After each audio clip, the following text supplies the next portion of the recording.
Bonjour et bienvenue donc dans cette nouvelle vidéo où je vais vous présenter euh, comment créer une base de données et les tables à l'intérieur de cette base de données, donc à travers l'IMA. Euh, donc pour ça, nous avons une petite commande, hein, comme vous pouvez le constater dans le placeholder. Donc je me suis connecté déjà, hein. Je ne vais pas vous remontrer une deuxième fois la connexion, hein. Vous sélectionnez soit, si vous êtes sous MySQL, ben vous connectez à localhost, etc., hein, avec le driver qui va bien. Et si vous êtes sous PostgreSQL, ben, la même chose.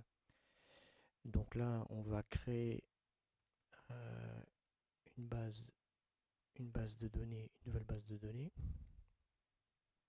que je vais appeler démo, hein, pour être original. Créer de ta base démo. Voilà. Et je vais me placer donc dans cette base de données des mots. Alors je vous invite tout de suite, hein, si vous pensez pas, bon, c'est pas grave, vous le verrez après, mais une fois que vous avez créé une base de données, faites savoir cette base de données à l'ORM. D'accord? Donc là on lance la commande qui va bien, et là, hop, il exécute la requête et il va écrire dans le fichier concerné. Je vais pas vous le montrer, hein, mais c'est dans config, package, doctrine. Donc là il place les informations qui vont bien. Donc ensuite, dans cette base de données qui est créée, on va créer une table. Alors on ne va pas s'embêter à taper des requêtes SQL, profiter du menu déroulant où on a par exemple la table message, hein. Là on a la possibilité, donc vous avez là le code, create table. Donc ici ce qu'on va faire, on va créer par exemple la table produit. On va faire un truc bateau qu'on voit un petit peu sur internet, un peu partout là. Même il me semble même aussi sur comment le sur Symfony aussi, hein. Ils mettent product et catégorie. Donc là on va faire la même chose, mais on va faire en français. Produit catégorie, voilà, hop, et là pareil, catégorie. Donc alors ce que je vous conseille aussi, c'est de mettre vos entités, donc les tables au pluriel, hein. Ça c'est, on va dire, c'est une convention. Enfin moi je le fais comme ça, cette convention. Mais en tout cas pour l'IMA c'est important, notamment lors des relations, hein. Ensuite là qu'est-ce qui nous manque? Ben, il nous manque la catégorie ID, hein. Catégorie ID pour pouvoir faire la relation. Voilà, voilà, on va faire du note nul. Ok, donc là logiquement euh, il va nous créer les deux tables. Voilà.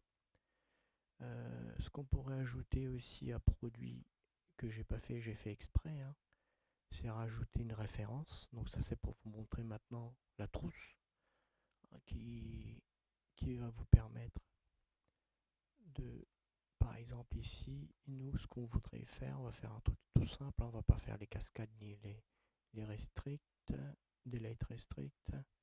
On va prendre juste celui-ci. On va prendre ça, d'accord, et on va dire donc, on va modifier la table produit, et on va lui ajouter euh, une clé étrangère, et cette clé étrangère, bah, ça va être catégorie, donc catégorie ID. On va lui dire que ça c'est la clé étrangère qui est liée à la catégorie. Voilà, la table catégorie, donc là je l'envoie. Putain, ah, il m'a fait une erreur, pourquoi? Il me dit que catégorie. Ah bah oui, catégorie ça n'existe pas. Catégorie, voilà. Ok. Alors, comme on peut voir, hein, constater en live, on le voit tout de suite là que si on fait une bêtise, lui vérifie. Donc là c'est bon, il nous a bien ajouté clé étrangère. Maintenant, on va générer. Donc, on va cocher, voilà, catégorie produit. On va le faire sur une vue. On verra après sur deux vues comment ça fonctionne. Tout ça, on laisse par défaut. On ne va pas s'amuser à décocher. Là, comme j'avais expliqué, ça va dans le namespace. Donc, on va voir ici, au niveau du contrôleur, il va nous créer dans le namespace qui va bien, tout ce qui va avec. Et puis, j'ai pas non plus dit, mais je l'ai pas cité, mais ça fait aussi les tests, ça crée les tests unitaires. Donc là, on va générer ça. Et si on vérifie ici, vous voyez, on a bien les sous-rubriques, catégorie démo. On a, ça crée bien notre CRUD. D'accord. J'ai pas fait forme aussi. Repository, vous avez donc les filtres qu'on a laissés par défaut, le template, d'accord, avec et le test unitaire donc sur les entités, d'accord. Donc ça c'est fait. Donc si on vérifie catégorie, on va aller voir. Hop, voilà. Donc ça c'est tout ce qu'on a fait comme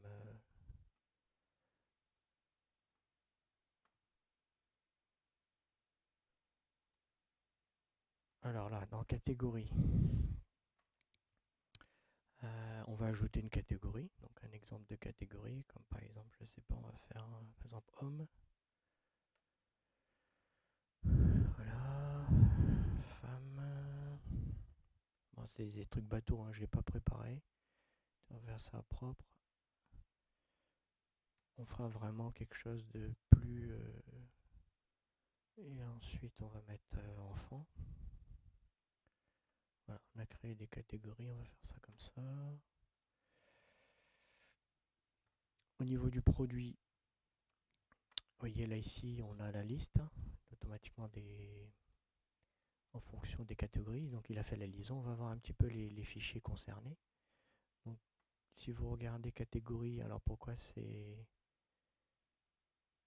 Si on regarde le contrôleur au niveau catégorie, on voit que là, quand il va persister, avant de persister, on voit bien que là, dans le Get Manager, il ajoute bien la base de données démo. D'accord. Donc ça, pourquoi? Parce qu'en fait, ce qu'il va faire ici, alors ici, c'est pour faire en fait le multi-database. Comme ça, il sait où il se trouve. Doctrine c'est que là, il va gérer le manager. Je vais vous montrer tout de suite. Ici, si on regarde, au niveau de la, voilà, au niveau de la requête, on voit ici là l'ORM, d'accord, des mots, pour qu'il puisse gérer correctement la connexion via des mots. Quand on ajoutera une autre base de données, vous verrez comment ça fonctionne, le système. Alors nous, ce qu'on va faire là, c'est essayer d'afficher, bien évidemment, lorsqu'on ne connaît pas trop Symfony, au début c'est un petit peu déroutant. Mais là, je vais vous montrer juste pour faire afficher. Donc là, il affiche ici, il affiche l'ID. Si vous voulez que ça affiche le nom de la catégorie, comme on l'avait appelé catégorie. Donc on va lui dire catégorie. Donc là, on enregistre. Et si on actualise, donc logiquement dans la liste, on va retrouver donc les catégories. Okay. Donc si on met un produit ici, on va mettre par exemple chemise. On va mettre homme, d'accord. Donc là, on s'aperçoit qu'il y a, c'est la catégorie 1. Dans la modification, lui, il met bien homme, mais nous, ce qu'on va faire là, c'est qu'on va modifier aussi au niveau du template, c'est-à-dire dans produit, nous allons choper, voilà, ici. Alors moi, je m'embête pas, hop, comme ça s'appelle catégorie, c'est pour ça que j'aime bien appeler les noms, comme ça je vais pas me prendre la tête. Voilà, donc si je fais ça, ça rafraîchit normalement. Voilà, donc là on a bien le produit et la catégorie. Produit concerné et la catégorie. Voilà. Donc ça, c'était bon, une petite démonstration pour vous montrer comment, comment créer donc une base de données avec des tables et puis des champs dedans. En possibilité, évidemment, hein, je ne vous ai peut-être pas montré, mais faire des recherches ou faire des exports. Bon, eh bien là, il n'y a pas grand-chose. Si on fait par exemple sur produit, on va enregistrer un nouveau produit comme par exemple pantalon. Pas très original hein, ce que je fais, mais bon, après, voilà, pantalon. Si on regarde bien au niveau, si on clique sur la colonne, donc ça fait le tri. Bon là, sur catégorie, ça changera pas bien évidemment parce que on a fait, on va mettre robe pour femme, par exemple. Voilà, comme ça on voit que dans la catégorie, on a la possibilité de faire des tris aussi. Hein, donc femme avec robe en premier. Donc modifier, supprimer, vider et exporter. Donc si on exporte, on peut cliquer sur le Excel, là, et ça exporte en CSV. Donc là sous Linux, il va m'exporter ça sous voilà, sur un fichier, j'ai pas Excel. Donc il met un fichier texte. Hein. Mais si vous avez Excel, vous aurez ça.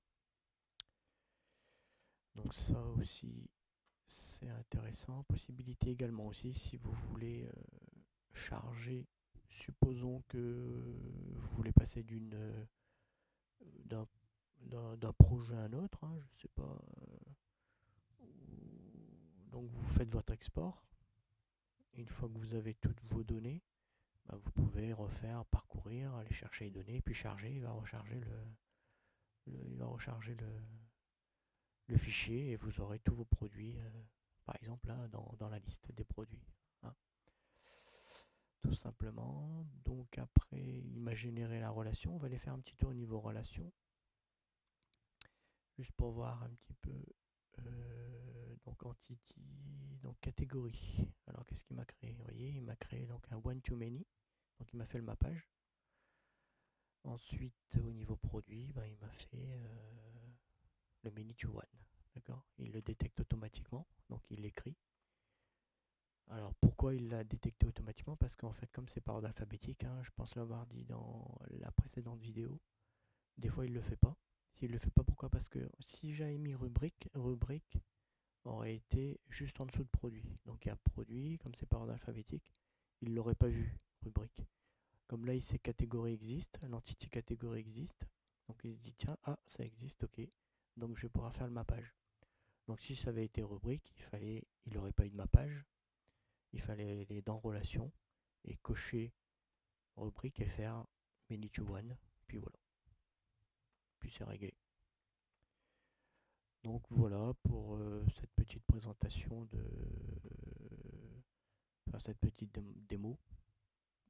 Montrer un petit peu comment créer une base de données et des, des tables dans l'IMA. Hein, et la navigation de comment ça se présente. Donc là, on crée vraiment une petite interface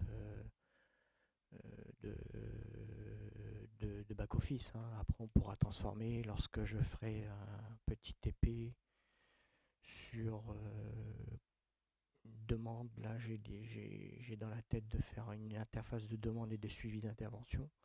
Donc là, on va pouvoir mettre des petites un petit peu plus complexes. Hein. On va faire avec beaucoup plus de tables, beaucoup plus de relations, pardon, et également faire de l'authentification, contrôle d'accès, tout ça pour pouvoir justement avoir un produit un petit peu plus complet. Donc voilà, bah, j'espère que cette petite démonstration vous a plu. Et puis bah, je vous dis à la prochaine vidéo. À très bientôt.